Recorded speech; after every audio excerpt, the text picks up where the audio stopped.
மே 18 தமிழர்கள் வாழ்வில் மறக்க முடியாத ஒரு துயரமான நாள். முள்ளிவாய்க்கால். மூச்சுள்ளவரை மறந்துவிடோம், மூச்சுள்ளவரை மறந்துவிடோம், முடிசூடாமல் இறந்து விடோம். காற்றுள்ளவரை தமிழை நாங்கள் சுவாசிப்போம், தமிழே எங்கள் உயிரென வாசிப்போம். முள்ளிவாய்க்கால் அது ஒரு சாதாரண பெயர் அல்ல.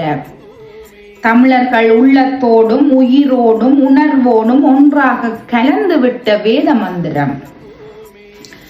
ஒரே நேரத்தில் ஒரே இடத்தில் 21ஆம் நூற்றாண்டில் உலகமே பார்த்து கொண்டிருக்கையில் சிங்கள தேசம் தமிழ் தேசத்தை சுடுகாடாக்கியது.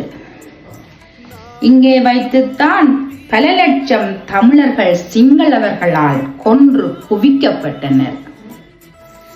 வீதிகளில் வெளிகளில் மதிப்பின்றி கிடந்தன தமிழர்கள் உடலங்கள்.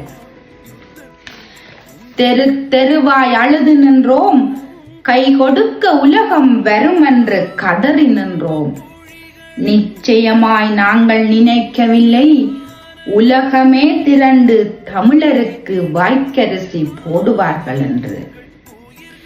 இன்று வரை நீதி கேட்கின்றோம், இன்று வரை நீதி கேட்டு நிற்கின்றோம், வீதிகள் தோறும் அலைகின்றோம். எப்போதும் போலவே உலகம் மௌனமாக கிடக்கின்றது. அந்த எப்போதும் போலவே எமக்கும் நம்பிக்கை உள்ளது. தமிழர்கள் நாங்கள் பீனிக்ஸ் பறவைகள். எங்கள் இனத்தை எரித்த முள்ளிவாய்க்கால் சாம்பலில் இருந்து மீண்டெழுவோம். இது உறுதி. தமிழரின் தாகம், தமிழீழ தாயகம். நன்றி.